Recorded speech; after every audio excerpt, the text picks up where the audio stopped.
ഇന്നത്തെ റെസിപ്പി വളരെ സിമ്പിളായിട്ട് നമ്മുടെ വീട്ടിൽ എപ്പോഴും ഉണ്ടാവുന്ന ചേരുവകൾ വെച്ചിട്ട് കിടിലൻ രുചിയിലും അതേപോലെ തന്നെ വളരെ എളുപ്പത്തിലും തയ്യാറാക്കി എടുക്കാൻ പറ്റിയിട്ടുള്ള ഒരു അടിപൊളി പലഹാരത്തിൻ്റെയാണ്. അപ്പോൾ ഇനി ഈ ഒരു പലഹാരം നമ്മൾ എങ്ങനെയാണ് ഉണ്ടാക്കിയെടുക്കുന്നതെന്നും പിന്നെ ഇതിലേക്ക് എന്തൊക്കെയാണ് ഇൻഗ്രീഡിയൻസ് വേണ്ടതെന്നൊക്കെ അറിയാനായിട്ട് വീഡിയോ മുഴുവനായിട്ട് തന്നെ ഒന്ന് കണ്ടു നോക്കും. നല്ല ടേസ്റ്റി ആയിട്ടുള്ള ഈ പലഹാരം ഉണ്ടാക്കിയെടുക്കാനായിട്ട് ഒരു മിക്സിംഗ് ബൗളിലേക്ക് 1 കപ്പ് അരിപ്പൊടി, അപ്പോൾ വറുത്ത അരിപ്പൊടി ആയാലും വറുക്കാത്ത അരിപ്പൊടി ആയാലും ഒന്നും കുഴപ്പമില്ല കേട്ടോ. പിന്നെ ഇതിലേക്ക് ഒരു കോഴിമുട്ട പൊട്ടിച്ച് വയ്ക്കുക. പിന്നെ ഈ ഒരു പലഹാരത്തിന് നല്ലൊരു ടേസ്റ്റും ഫ്ലേവറും ഒക്കെ കൊടുക്കാനായിട്ട് 1/2 ടീസ്പൂൺ കരിഞ്ജീരകവും 1/2 ടീസ്പൂൺ നല്ല ജീരകവും കൂടെ ചേർത്ത് കൊടുക്കുന്നുണ്ട്. പിന്നെ ഇതിലേക്ക് മധുരം ബാലൻസ് ചെയ്യാൻ വേണ്ടി ഒരു നുള്ള ഉപ്പും 1/2 ടീസ്പൂൺ ഏലക്കാപ്പൊടിയും. ഏലക്കാപ്പൊടി പൊടിച്ചെടുത്തതില്ലെങ്കിൽ നമുക്ക് 2-3 ഏലക്കായ ഒന്ന് ചതച്ചെടുത്തിട്ട് ചേർത്ത് കൊടുത്താലും മതിയാവും. പിന്നെ ഇതിലേക്ക് 1 കപ്പ് തേങ്ങ ചിരകിയതും കൂടെ ചേർത്ത് നന്നായിട്ട് തന്നെ മിക്സാക്കി എടുക്കാം. അപ്പോൾ നമ്മൾ എത്രയാണോ പൊടി എടുക്കുന്നതെങ്കിൽ അതേ അളവിൽ തന്നെ തേങ്ങ ചിരകിയതും കൂടെ ചേർത്ത് കൊടുത്താൽ മതി. എന്നിട്ട് സ്പൂൺ വെച്ചിട്ട് നല്ലപോലെ മിക്സാക്കി എടുക്കാം. ഇനി ഇതിലേക്ക് മധുരത്തിന് വേണ്ടി ഞാനിപ്പോൾ കുറച്ച് ശർക്കര ഒന്ന് ഉരുക്കി എടുത്തിട്ടുണ്ട്. 2 അച്ച് ശർക്കരയാണ് ഉരുക്കി എടുത്തിട്ടുള്ളത്. പിന്നെ ശർക്കര തന്നെ ചേർത്ത് കൊടുത്തോളം എന്നൊന്നുമില്ല, നമുക്ക് പഞ്ചസാര പൊടിച്ചെടുത്തിട്ട് ചേർത്ത് കൊടുത്താലും മതിയാവും. പിന്നെ നമ്മൾ ഇതിലേക്ക് പഞ്ചസാരയാണ് ചേർത്ത് കൊടുക്കുന്നതെങ്കിൽ 1/2 കപ്പ് പഞ്ചസാരയൊക്കെ പൊടിച്ചെടുത്തിട്ട് ചേർത്ത് കൊടുക്കേണ്ടി വരും.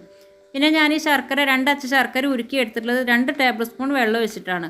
അപ്പോൾ നമ്മൾ ഇതിലേക്ക് ഒഴിച്ചു കൊടുക്കുന്ന വെള്ളത്തിൻ്റെ അളവും തന്നെ വളരെ കുറച്ച് മാത്രം മതിയാവും. അപ്പോഴേ നമുക്ക് ഈ പലഹാരം എണ്ണയിലേക്ക് ഇട്ട് നല്ലപോലെ ഫ്രൈ ആക്കിയിട്ട് എടുക്കാൻ പറ്റുള്ളൂ. പിന്നെ നമ്മൾ ഈ പൊടിയിലേക്ക് തേങ്ങയും മുട്ടയും ഒക്കെ ചേർത്ത് കൊടുത്തുകൊണ്ട് ഇതിൻ്റെയൊക്കെ ഒരു നനവും തന്നെ ഈ പൊടിയിലുണ്ടാവും. അപ്പോൾ കൈ വെച്ചിട്ട് നല്ല പോലെ തന്നെ കുഴച്ചെടുത്തിട്ട് നമുക്കിത് മാവാക്കിയിട്ട് എടുക്കാം. അപ്പോൾ വെള്ളം 3-4 ടേബിൾ സ്പൂണൊക്കെ വെള്ളം ചേർത്ത് കൊടുത്താൽ മതിയാവും. പിന്നെ തേങ്ങയൊക്കെ നല്ലപോലെ കൈക്കൊണ്ട് തേങ്ങയുടെ പാലൊക്കെ ഒന്ന് ഇറങ്ങി വരുന്ന രൂപത്തിൽ തന്നെ നല്ലപോലെ കുഴച്ചെടുക്കാം കേട്ടോ. അപ്പോഴാണ് ഈ പലഹാരം കഴിക്കാനായിട്ട് കൂടുതൽ ടേസ്റ്റ് ഉണ്ടാവുക.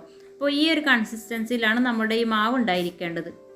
അപ്പോൾ വെള്ളം അല്പമായി ചേർത്ത് കൊടുത്ത് നല്ലപോലെ ഒന്ന് കുഴച്ചെടുത്ത് മാവ് പരുവത്തിലാക്കി എടുക്കാം. അപ്പോൾ മാവൊക്കെ ഇവിടെ റെഡിയായി വന്നിട്ടുണ്ട്. നമുക്കിത് ഫ്രൈ ചെയ്തെടുക്കാം. ഫ്രൈ ചെയ്തെടുക്കാനായിട്ടുള്ള ഓയിലൊക്കെ അടുപ്പിലേക്ക് വെച്ച് നല്ലപോലെ ചൂടായി വന്നിട്ടുണ്ട്. അപ്പോൾ ഇതിൽ നിന്നും അല്പമായി നമുക്ക് കൈക്കൊണ്ട് തന്നെ എടുത്തിട്ട് നല്ലപോലെ ഒന്ന് ചൂടായ എണ്ണയിലേക്ക് ഇട്ട് ഫ്രൈ ചെയ്തെടുക്കാം. അപ്പോൾ അരിപ്പൊടി ആയതുകൊണ്ട് തന്നെ എണ്ണയൊക്കെ കുടിക്കാതിരിക്കാനായിട്ട് ഹൈ ഫ്ലെയിമിൽ വെച്ചിട്ട് തന്നെ നമുക്കിത് ഫ്രൈ ആക്കിയിട്ട് എടുക്കാം കേട്ടോ. അപ്പോൾ പെട്ടെന്ന് തന്നെ ഫ്രൈ ആയിട്ടൊക്കെ കിട്ടുകയും ചെയ്ത് നല്ലപോലെ പൊങ്ങി വരുന്നുണ്ട്. കഴിക്കാനാണെങ്കിൽ നല്ല ടേസ്റ്റുള്ളൊരു പലഹാരം തന്നെയാണ്. നമ്മുടെ വീട്ടിൽ എപ്പോഴും ഉണ്ടാകുന്ന ചേരുവകൾ മാത്രമേ നമ്മൾ ഇതിലേക്ക് ചേർത്ത് കൊടുത്തിട്ടുള്ളൂ. അപ്പോൾ ഫ്ലെയിം ലോ ഫ്ലെയിമിലേക്കൊന്നും ആക്കാതെ ഒരു മീഡിയം ഫ്ലെയിം വെച്ചിട്ട് നല്ല പോലെ പൊങ്ങിയിട്ട് കളറൊക്കെ ചേഞ്ച് ആയിട്ട് വരുമ്പോൾ നമുക്ക് തിരിച്ചിട്ട് കൊടുത്തിട്ട് ഈ ഒരു ഭാഗവും ഫ്രൈ ആക്കി എടുക്കാം. പിന്നെ ഈ മാവ് നമ്മൾ സ്പൂൺ കൊണ്ട് എണ്ണയിലേക്ക് ഇട്ട് കൊടുക്കുന്നതിലേറെ എളുപ്പമായിരിക്കും നമുക്ക് കൈകൊണ്ട് ഇതേപോലെ നുള്ളിയിട്ട് ഇട്ട് കൊടുക്കാനായിട്ട്. അപ്പോൾ അത് ഫസ്റ്റിലെ ബാച്ച് ഇവിടെ ഫ്രൈ ആയി കിട്ടിയിട്ടുണ്ട്. ഇതേപോലെ നമുക്ക് ബാക്കിയുള്ളതും കൈകൊണ്ട് തന്നെ നുള്ളി എണ്ണയിലേക്ക് ഇട്ട് കൊടുക്കാം. അപ്പോൾ സാധാരണയായിട്ട് നമ്മൾ ഏതൊരാളുടെ വീട്ടിലും എപ്പോഴും ഉണ്ടാകുന്ന ചേരുവകൾ മാത്രം വെച്ചിട്ടാണ് ഈ റെസിപ്പി ഉണ്ടാക്കിയിട്ടുള്ളത്. കഴിക്കാനാണെങ്കിൽ അടിപൊളി ടേസ്റ്റുമാണ് കേട്ടോ.